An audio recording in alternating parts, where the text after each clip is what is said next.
maaf sana Cikgu B.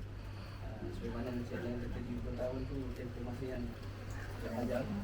Dan saya sejak pindah di Station Operation ni saya berjumpa dengan Cikgu B.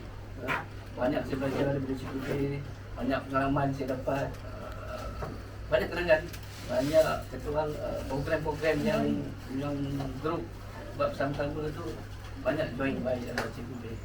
So dia memang seorang yang sangat proaktif, berdedikasi, walaupun usia dah 60, hampir 60 tahun sekarang, 60 tahun dah, masih lagi kata orang cergas lagi, berupaya lagi. So saya harap lepas ni Cikgu B terus menjaga kesihatan, jangan lupakan saya dan saya pun.